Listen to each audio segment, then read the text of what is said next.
اسلام زندہ باد، اسلام زندہ باد، اسلام زندہ باد۔ پرسوں یہ حدیث میں نے پڑھی ابن ماجہ میں کہ ملک الموت کہتا ہے ایتھا النفس الخبیثہ کانت فی الجسد الخبیث، اے خبیث روح جو خبیث جسم میں تھی، اخرجی باہر آؤ۔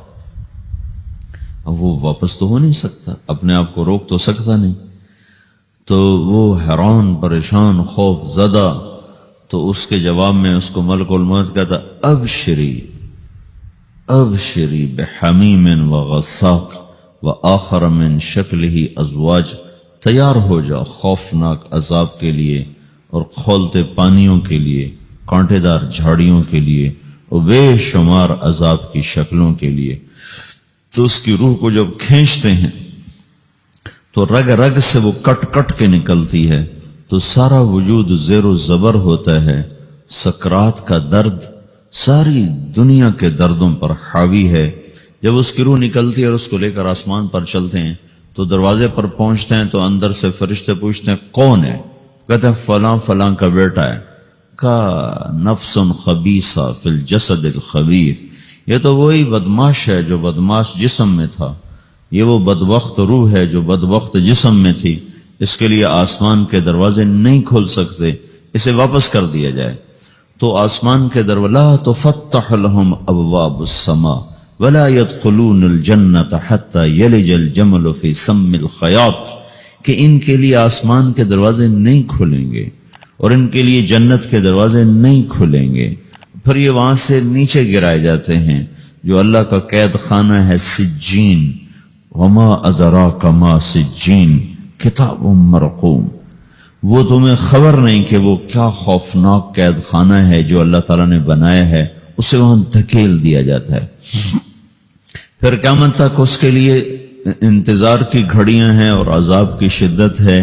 اور جب کوئی نیک آدمی اللہ تعالیٰ کے دربار میں جانے کا اس کا وقت آتا ہے تو اللہ تبارک و تعالیٰ فرماتے ہیں ان الذین قالوا ربنا اللہ ثم استقاموا تتنزل علیہم الملائکۃ الا تخافوا ولا تحزنوا وابشروا بالجنۃ التي کنتم توعدون نحن اولیاؤکم فی الحیاۃ الدنیا وفی الآخرہ ولکم فیہا ما تشتہی انفسکم ولکم فیہا ما تدعون نزل من غفور الرحیم۔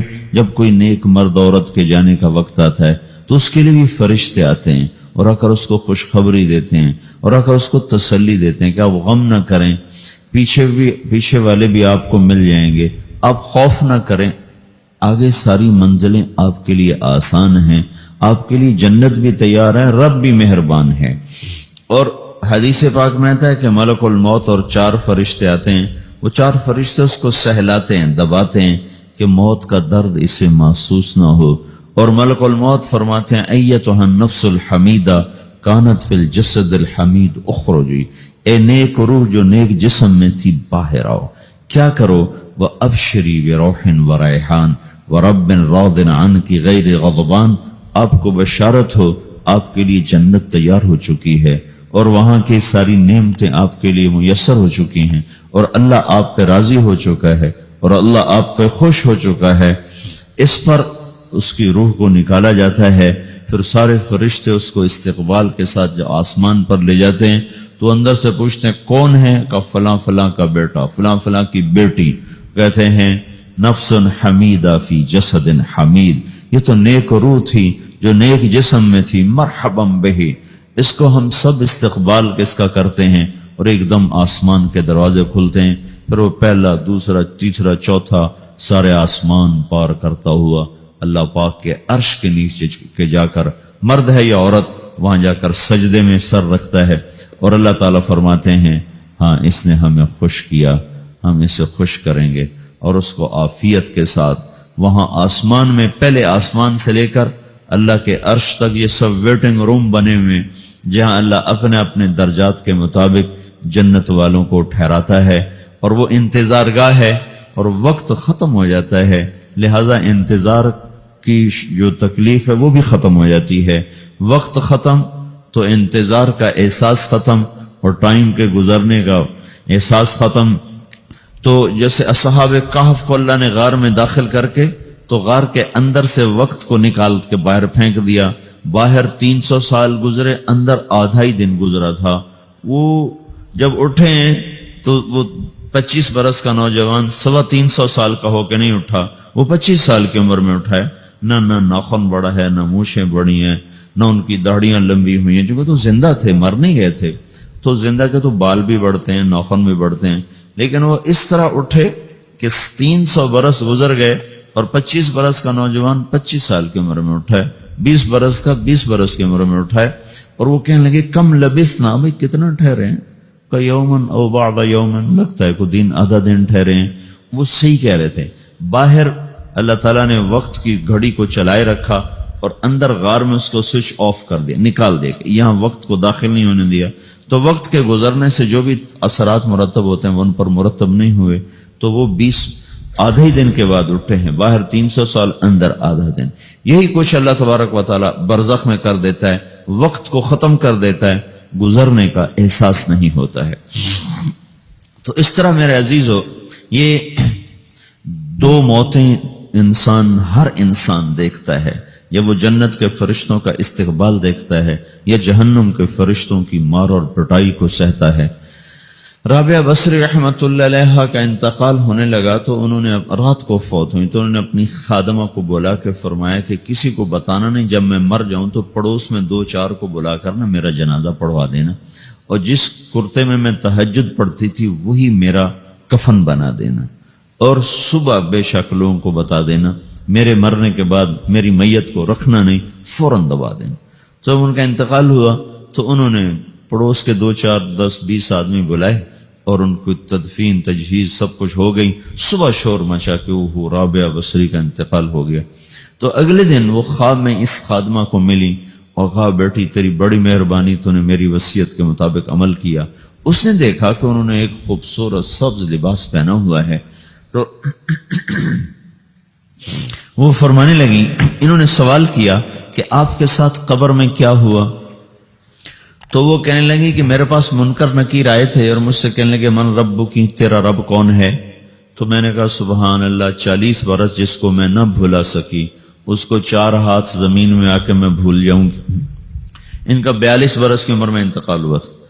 تو وہ کہنے لگے سبحان اللہ، جس کو میں 40 برس نہ بھولا سکی میں اسے 4 ہاتھ زمین کے اندر آ کے بھول جاؤں گی. تو منکر نکیر کہنے لگے اس کا کیا حساب لینا؟ پھر انہوں نے پوچھا کہ وہ آپ کا وہ کرتا کہاں گیا تہجد والا جس میں آپ کو کفن دیا تھا؟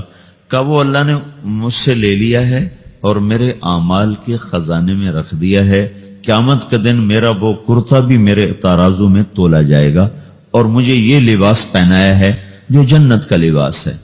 یہ بھی ایک موت ہے. اس طرح بھی لوگ مرتے ہیں. اور دوسری بھی ایک موت ہے. ہمارے علاقے کی بتا رہا ہوں، اپنے علاقے کی. ایک ذمہ دار مر گیا، اس کی قبر کھودی، ساری بچھوؤں سے بھری ہوئی، ایسے جیسے چیونٹیاں پھر رہی ہوتی. تو انہیں وہ بند کر کے دوسری کھودی، ساری بچھوؤں سے بھری ہوئی. پھر وہ بند کر کے تیسری کھودی، ساری بچھوؤں سے بھری ہوئی. قبرستان میں اتنے بچھو کہاں سے آ گئے؟ یہ زمین کے بچھو نہیں ہے، یہ آخرت کی بلائیں ہیں جس کے ساتھ اب اس سے قیامت تک رہنا ہے اور گزارا کرنا ہے. تو یہ 2 طرح کی موتیں روزانہ لوگ مرتے ہیں، روزانہ لوگ مرتے ہیں. جب نماز کا وقت ہوتا ہے ملک الموت ساری دنیا کا چکر لگاتا اور دیکھتا ہے کون پڑھ رہا ہے کون نہیں پڑھ رہا، کون پڑھ رہا ہے کون نہیں پڑھ رہا. جو نماز کی پابندی کرتا ہے اس کی موت آسانی سے ہوتی، جو نماز میں غفلت کرتا ہے اس کے ساتھ موت کے وقت شدت اور سختی اختیار کی جاتی. تو بھائیو، یہ ایک جسم ہے، ایک روح ہے. روح باقی رہنے والی چیز ہے، جسم مٹ جاتا ہے، پھر اللہ سے قیامت کے دن نیا جسم عطا فرمائے گا، ایک نیا جسم دیا جائے گا. روح وہی ہے جو اللہ کے خزانوں میں جمع ہو جاتی ہے. نافرمان کی سیاہ کالی روح ہوتی، فرما بردار کی روشن چمکدار روح ہوتی ہے. تو اللہ نے کچھ تقاضے جسم کے رکھے ہیں اور کچھ روح کے رکھے ہیں. جسم کے تقاضے پورے نہ کرو تو یہ پریشان ہو جاتا ہے، روح کے تقاضے پورے نہ کرو تو یہ پریشان ہو جاتی. روح کی پریشانی جسم سے زیادہ ہے، چونکہ روح کی طاقت جسم سے زیادہ ہے. جسم مٹی سے بنا ہے، اس کی غذا بھی مٹی سے نکلتی ہے. روح آسمان سے ہے، اس کی غذا بھی آسمان سے ہے۔ روح کا تعلق جب تک اللہ سے نہیں جڑتا اس سے بھوک اور پیاس لگتی رہتی ہے۔ جسم کو جب تک روٹی اور پانی نہ ملے یہ تڑپتا اور پریشان رہتا ہے۔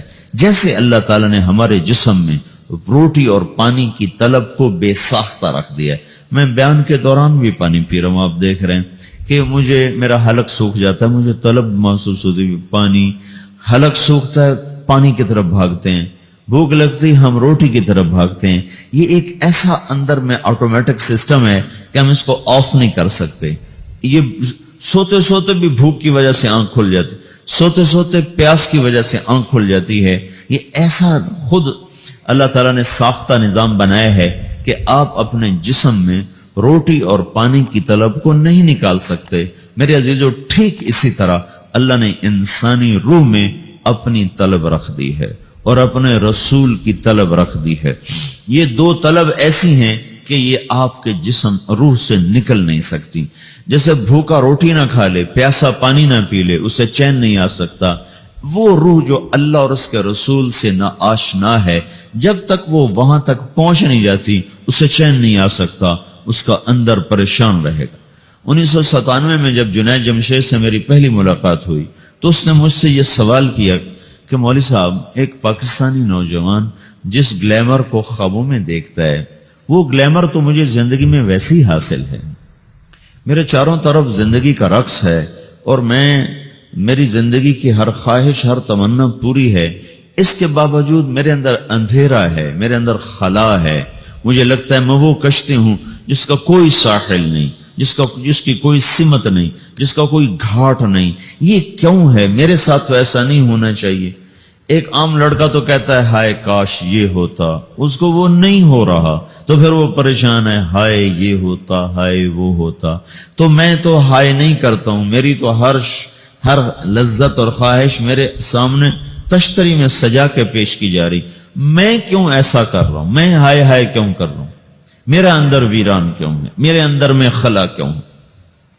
یہ وہی خلا ہے کہ وہ روح کی پیاس کو شراب میں بجھانا چاہتا ہے، وہ روح کی پیاس کو لڑکی میں بجھانا چاہتا ہے، وہ روح کی پیاس کو موسیقی سے بجھانا چاہتا ہے، وہ روح کی پیاس کو دنیا کی رعنائیوں میں 5 سٹار ہوٹلوں سے بجھانا چاہتا ہے۔ روح کیا جانے روٹی کیا ہے، شراب کیا ہے، پانی کیا ہے، عورت کیا ہے، موسیقی کیا ہے، گھنگرو کیا ہے، پائل کیا ہے، چھنکار کیا ہے، روح کو ان چیزوں کی کیا خبر؟